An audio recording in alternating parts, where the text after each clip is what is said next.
जय श्री राम। कृष्ण वंदे जगत गुरु। भजन भागीरथी क्या विरल परवाह में आप सर्वात्मीय बंधुओं का हार्दिक स्वागत है, अभिनंदन है। नित्य सत्संगत का तहत आज का प्रसंग है श्रीमद् भागवत गीता यथावत कि 9वें अध्याय के 100वें श्लोक से सत्संग करने जा रहे हैं, जिसमें भजन किस तरह से महात्मा करते हैं उस भजन की विधि विधान के विषय में बताया गया है। हरि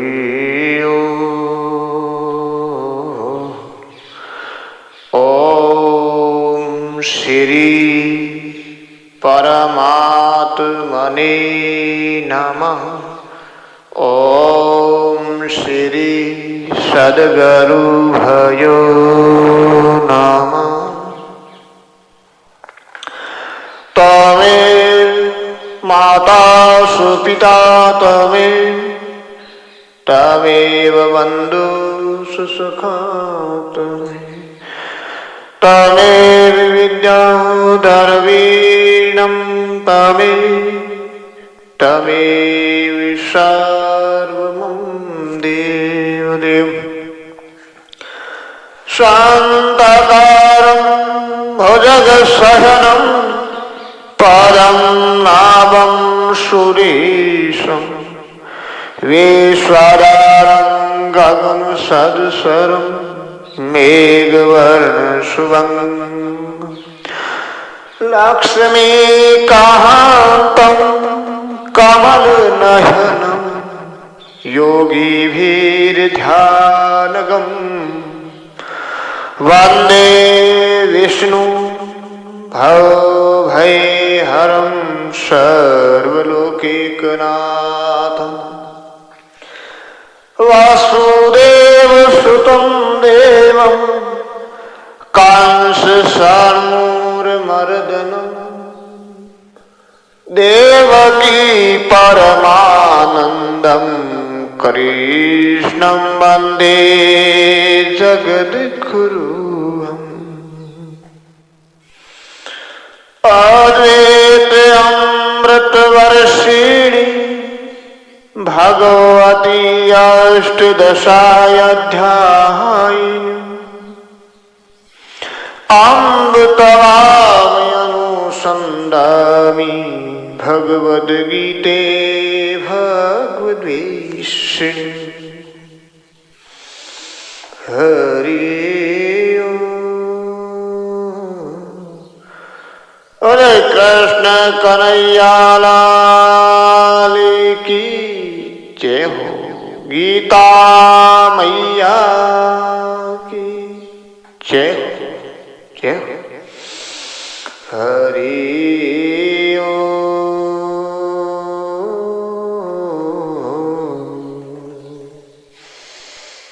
नारायण नारायण नारायण। भगवान श्री कृष्ण भजन करने वाले महात्माओं का विधान बताते हैं। सततं कीर्तयन्तो मां यतन्स दृढव्रता नमस्यन्तस् मां भगत्या नित्ययुक्ता उपासते। वे दृढ़ निश्चय वाले भक्तजन नित्य निरंतर मेरे नाम और गुणों का कीर्तन करते हुए तथा मेरी प्राप्ति के लिए यत्न करते हुए और मुझको बार बार नमस्कार करते हुए नित्य मेरे ध्यान में युक्त होकर अनन्य प्रेम से मेरी उपासना करते हैं। जहान यज्ञेन सुपायन यजन्ते मामि उपासते एक तवेन प्रकृतवे बहुधा विश्वतमुखम। दूसरे साधक ज्ञान योगी के द्वारा अभेद भाव से मेरा भजन करते हुए मेरी उपासना करते हैं। और दूसरे भी कई साधक अपने को पृथक मान चौर मुख वाले मेरे विराट रूप की अर्थात संसार को मेरा विराट स्वरूप मानकर सेवक सेव्य भाव से मेरी अनेक प्रकार से उपासना करते हैं। यानी सभी साधक गण अपनी रुचि योग्यता और श्रद्धा विश्वास अनुसार भिन्न भिन्न साधनों से जैसी जिसकी उपासना करते हैं वो सब भगवान के समग्र रूप की ही उपासना है। भगवान कहते हैं अहं प्रतरं यज्ञं सवध्यायं ओषधं मंत्रोऽहं वाच्यमहं अग्निरहं हुतं पितांश जगतो माता धाता पितामह वेद्यं पवित्रं ओंकार दीक्षां यजुरेव च गतिर्भृतार प्रभु साक्षी निवास शरणं सुरित प्रभो परलय स्थानं निदानं बीजं क्रतु में हूँ यज्ञ में हूँ सौधावी में हूँ औषध में हूँ मंत्र में हूँ घृत में हूँ अग्नि में हूँ और हवन रूप क्रिया भी में हूँ जानने योग्य पवित्र ओंकार ऋग्वेद सामवेद और यजुर्वेद भी में हूँ। इस संपूर्ण जगत का पिता धाता माता पितामह गति भ्रता प्रभु साक्षी निवास आश्रय सुहृद उत्पत्ति परलय स्थान निदान अव्य बीज भी मैं ही हूं।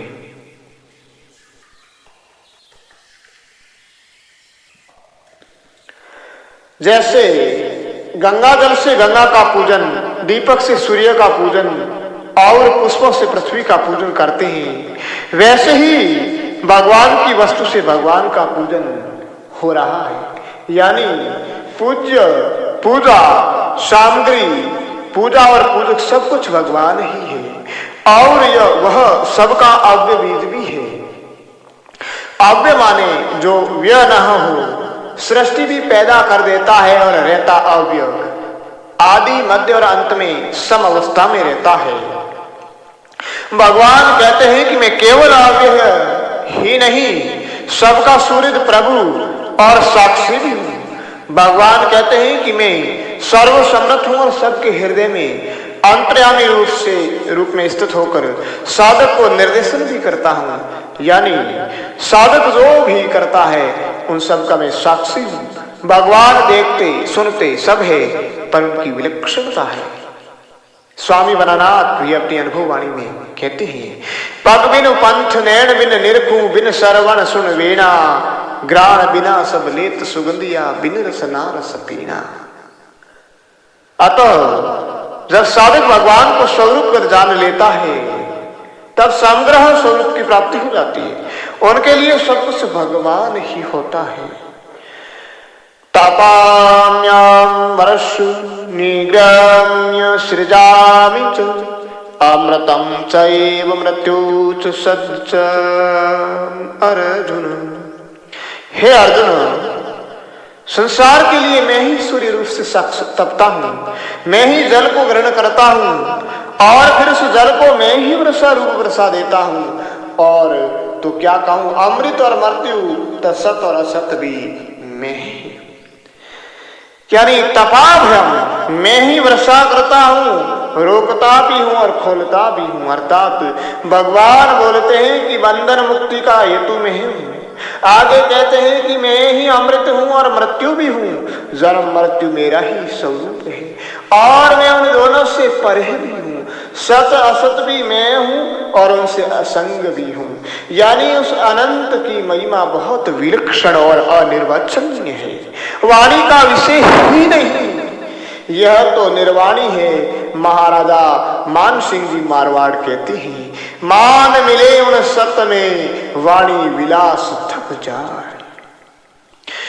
त्रिविधाम सोम पापूत पाप यज्ञ अष्टवा सर्वगति प्रार्थन्यन्ते ते पुण्यम साध्यं सुरेंद्रलोकम सं दिव्यानंदेव देव भोगम। तीनों वेदों में कहे हुए सकाम अनुष्ठान को करने वाले, सोम रस का पान करने वाले, पाप रहित पुरुष यज्ञों के द्वारा मेरा पूजन करके स्वर्ग प्राप्ति की प्रार्थना करते हैं। वे पुरुष अपने पुण्यों के फल स्वरूप स्वर्ग लोक को प्राप्त होकर स्वर्ग में देवताओं के दिव्य भोगों को भोगते हैं। यानी वेदों में सकाम कर्म से भोग ऐश्वर्य प्राप्ति के कई साधन हैं। कई मंत्र अनुष्ठान यज्ञ आदि संपादित करके मनुष्य सुरेंद्र लोक तक की प्राप्ति कर सकता है। एक सोमलता नामक बेल होती है, उनके रस को सोमरस कहते हैं। यह लता शुक्ल पक्ष में अभिवृद्धि को प्राप्त होती है, कर्म से वह कृष्ण पक्ष में निहुंता को। इस सोम रस को वैदिक मंत्रों द्वारा अभिमंत्रित करके पीते हैं। उनको भगवान ने सोमपहा कहा है। इस सोम रस का पान करने से स्वर्ग के प्रतिबंधक पाप नष्ट हो जाते हैं, इसलिए उनको पूतपहा कहा है। ऐसे पुरुष को स्वर्ग प्राप्ति हो जाती है। यह तो है वैदिक प्रवृत्ति से बाह्य कर्मकांड से सुरेंद्र लोक की प्राप्ति का मार्ग। दूसरी अध्यात्म साधन।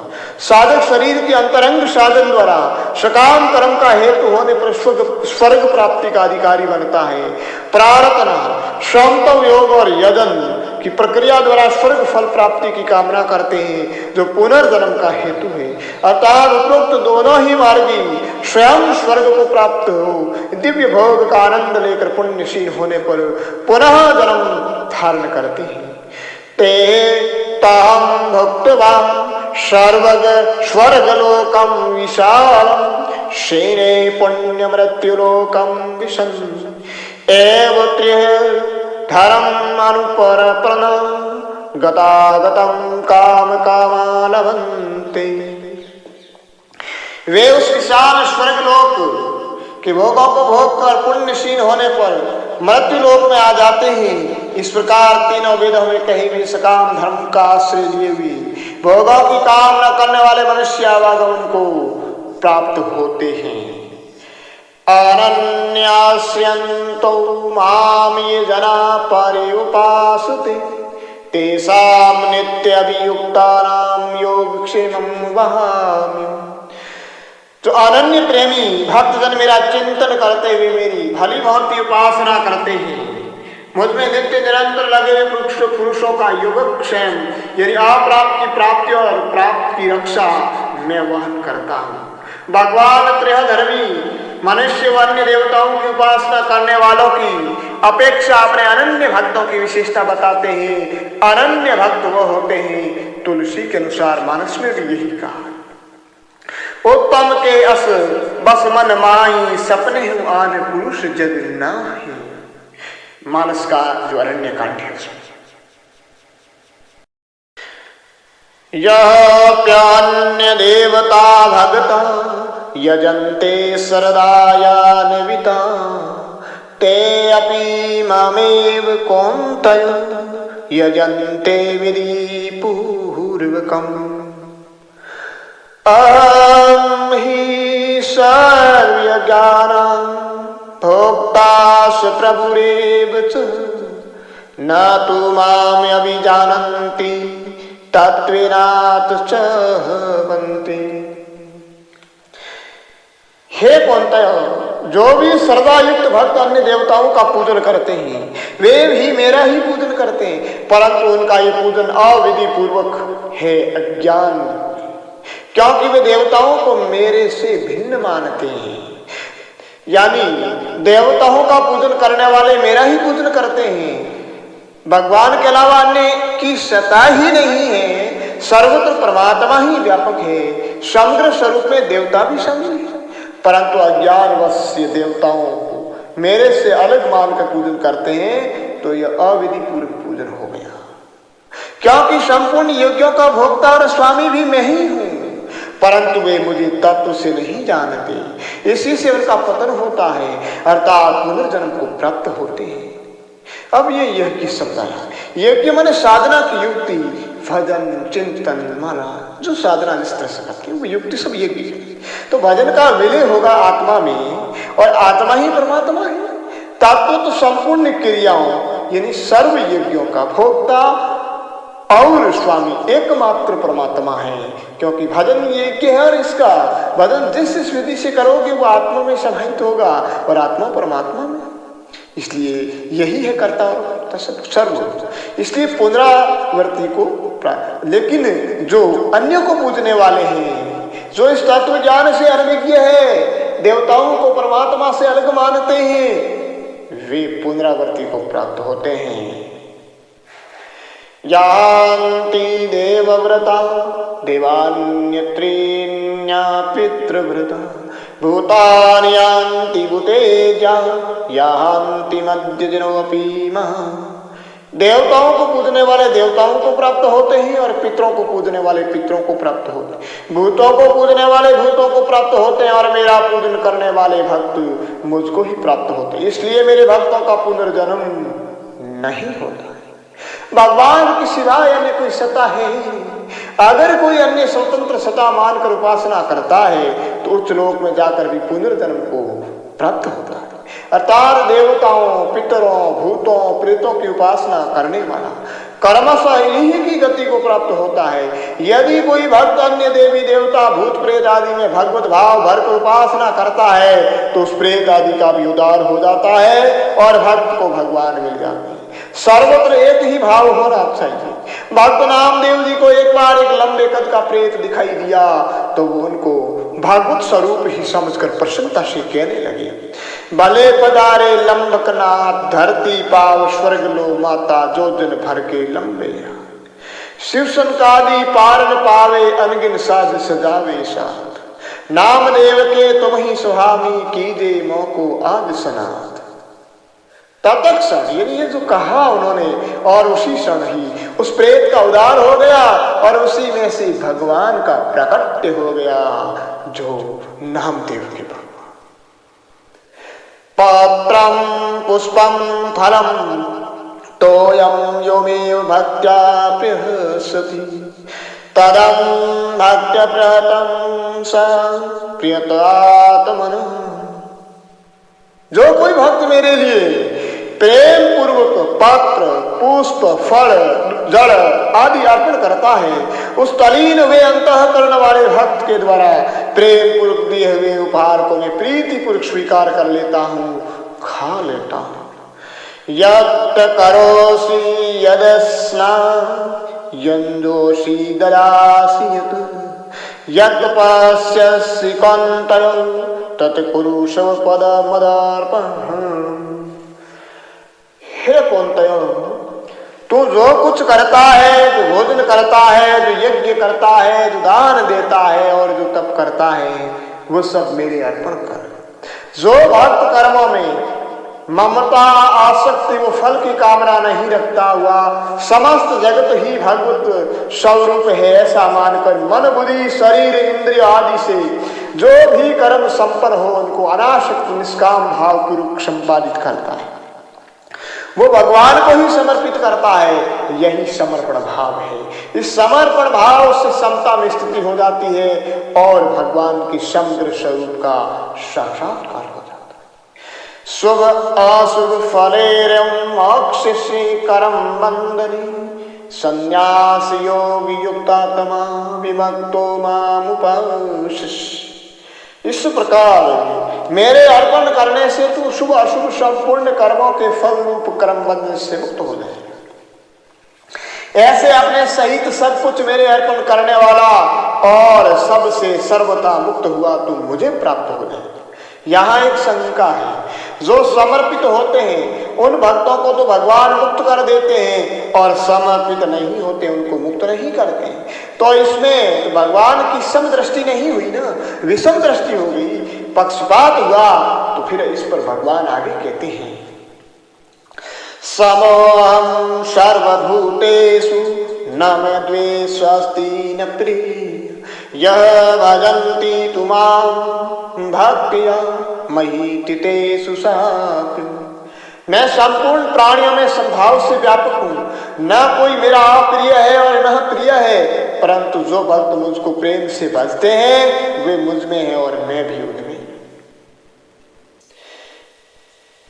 अपि से तुष्दुराचारो भजते मामन्यया साधुरेव समन्तं सम्यग्व्यवसितो हि स।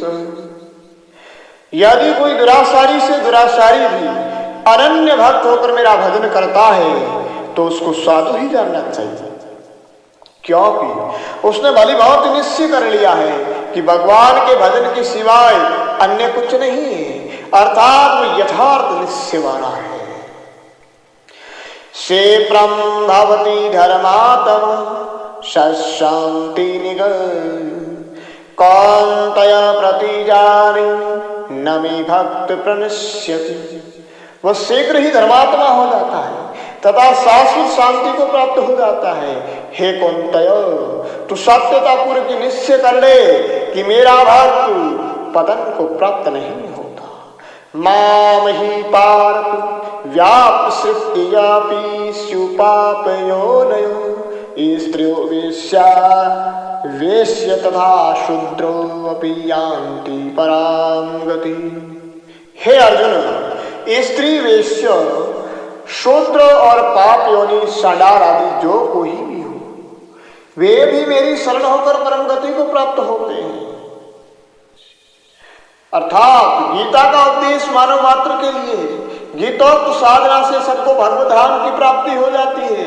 तब भगवान की भक्ति में जाति धर्म क्षेत्र लिंग पापात्मा पुण्यात्मा आदि का भेद नहीं होता। हरि को भजे सो हरि को होई, हरि अरु हरि भक्तन में भेद न कोई। किम पुनर्ब्रह्मणा पुण्य भक्ता राजृष्य तथा अनित्यं सुखम लोकम इमं प्राप्य भजस्व मां। फिर इसमें तो कहना ही क्या है, जो पवित्र आचरण करने वाले और ऐसी स्वरूप क्षत्रिय भक्तजन मेरी शरण होकर परम गति को प्राप्त होते हैं। भगवान कहते हैं कि सारा वर्ण के मनुष्य यानी सार श्रेणी के साधु भजन द्वारा मेरे परम धाम प्राप्ति के अधिकारी हैं, मोक्ष के अधिकारी तो सभी है, परंतु वह अधिकारी भजन से, वह अधिकार भजन से प्राप्त होगा। जो जितना तीव्र वैराग्य युक्त भजन करेगा वो उतना ही जल्दी श्रेष्ठ श्रेणी को प्राप्त करते हुए भगवत स्वरूप में समाहित हो जाएगा। मन मना भव मद्भक्तो मद्यादिवां नमस्य कुरु ममेवेशिष्युक्तमेवात्मनं मत्पराय। तू मेरा भक्त बन, मुझ में मनवाला होकर मेरा पूजन करने वाला हो जा और मुझे नमस्कार कर। इस प्रकार आत्मा को मुझ में नियुक्त करके मेरी परायण होकर तू मुझको ही प्राप्त होगा। ओम तत्सत इति श्रीमद्भगवत गीता उपनिषत्सु ब्रह्म विद्यायां योगशास्त्रे श्री कृष्ण अर्जुन संवादे राज विद्या राजगुह्यो नाम नवमो अध्याय।